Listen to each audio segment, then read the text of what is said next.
Welcome classic rock fans to an episode of New Album Review, and today we're looking at the new Ozzy Osbourne album, Ordinary Man. Do click like, subscribe and click that bell so you get notified of any future uploads. Also, for other ways you can support my channel, please check out my Patreon. The title Ordinary Man is a bit of a misnomer really. It doesn't sit comfortably with Ozzy Osbourne and the Prince of Darkness. Although that being said, it does tend to be his frailties rather than his antics that have been stealing the headlines recently with cancelled tours and his recent diagnosis with Parkinson's. But then that's the point, isn't it? The title is him saying that I am mortal and ordinary after all. This album was co-written and co-produced by Andrew Watt, I hope I've said his name right, and it's an interesting listen and a welcome addition to the Ozzy canon. I wouldn't quite rank it up there with the holy trilogy of Ozzy albums. For me, that's Blizzard of Oz, Diary of a Madman and Bark at the Moon. But nevertheless, it has, sonically, it certainly has some highs and some interesting guests as well on this album. Some wonderful drumming by the Chili's drummer Chad Smith. Duff McKagan, of course, is excellent on this record. But it's the cameos as well. Slash, Tom Morello, and of course Elton John, believe it or not. Ordinary Man ticks many of the boxes we would expect. It's riff-heavy stuff. A lot of the songs have a tonal quality of being immersed in sludge, and I don't mean that as a negative. It's one of the things I love about this record. And, you know, the lyrics are dark, laden with doom and nightmarish mutations, with a couple of ballads thrown in for good measure. Ozzy's voice is recognisably Ozzy. There are times you can hear it's a slightly aged voice, but it still has that frequency and timbre that bespeaks of pain, anguish and existential terror. Of course, this album very much is concerned with his mortality. Straight to Hell is absolutely excellent. It sounds really dense, but then it's supposed to. And of course we're greeted with that atypical Ozzy Osbourne catchphrase, all right now, at the beginning. A bit like a kind of a heavy metal calling card, very much like Coverdale's Here's a Tune for You. And I love the video for this one as well, depicting civil unrest and kitted up cops. It's like the first day of the DFS sale. I love the drumming and the drum resonance on the song Goodbye. I think Chad Smith does an absolutely fabulous job, as does Duff McKagan, of course. A lot of these songs do sound quite Sabbath-esque, but then that is what we want after all. It's kind of like a retrospective sludge which appeals to the ears and plucks at my Sabbath-loving heartstrings. That being said, of course, Scary Little Green Men and Eat Me have a kind of a shock rock Cooper-esque campiness to it. Thoroughly entertaining, no doubt, but I certainly could have done without those little alien voices in the outro. One for Mulder and Scully, no doubt. But, you know, Ozzy Osbourne's kind of like a national institution, so we'll have to forgive him these little indulgences.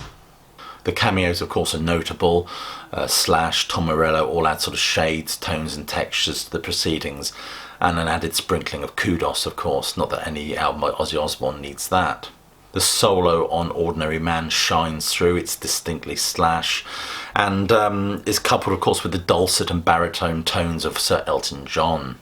When I first heard that Ozzy was singing a duo with Elton John, I think my initial response is, what sort of fucked up universe have I suddenly found myself in? But, you know, surprisingly enough, it works, and works well. I have to say, as I listen to this album, I find myself enjoying large chunks of it. It's as comforting as a £5 bag of chips at a rock festival, washed down with warm beer, no doubt. But the coupling of Elton's voice with Ozzy's voice works surprisingly well, but then they are singers of a specific generation. One critic has said, if I may refer to my notes, the smooth depth of his vocal is a bizarre juxtaposition with Ozzy's shrillness, but it works nicely. Indeed it does. We get songs like Holy for Tonight and Ordinary Man that has a meditative quality to it. It's reminiscent of somebody looking back on their life rather than living it with full throttled abandon. But then, of course, we're talking about a man in his 70s. But it's a mature work in many respects. It's a work where we see him reflecting upon his legacy. We even get a kind of a deathbed repentance. And why not? If John Wilmot, Earl of Rochester, can manage it, why not Ozzy Osbourne? But it's a welcome shift, and the introspection sounds genuinely sincere and beautifully complemented by the musical arrangements. Ozzy's voice, I think, sounds great when juxtaposed with Elton John's, but I can't say the same for Post Malone and Travis Scott.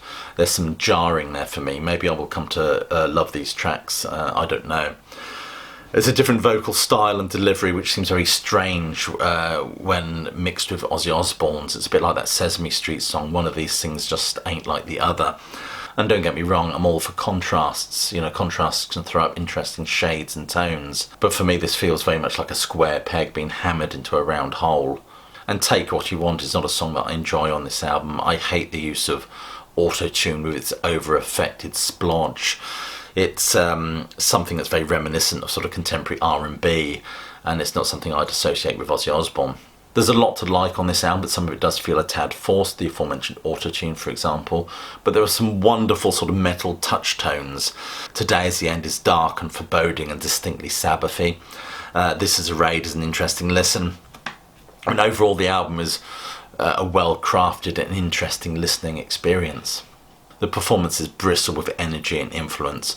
For me, the standout tracks are Straight to Hell and Under the Graveyard, and I love the wistful introspection of tracks like All My Life. I think it's safe to say that there's something for everybody on this album. It's certainly a well-crafted record and it flows well. Ozzy states that there is no tea in heaven, which might well be the case, but whether you like this album or not very much depends on your expectations before you press play. Ordinary Man is a reflective and emotional album, and it's hard not to respect that. He says in the title track, of course, I don't know why I'm still alive, yes the truth is I don't want to die an ordinary man. Well, there's no chance of that. Of course, as I've said at the beginning, he uses the adjective ordinary to be quite ironic here when we think about Ozzy Osbourne's life. But it's him coming to terms with the fact that he is flesh, blood and perishable after all. That being said, I think one of the best lines on the album comes from the track Under the Graveyard, if I may refer to my notes. One sip away from everything I fear, ashes to ashes, watch me disappear. And of course he tops that with the classic Ozzy proclamation, the end is near. Stirring stuff indeed. Anyway, you've been watching an episode of New Album Review. Please click like, subscribe, check out the Facebook page. But more importantly, please do keep listening.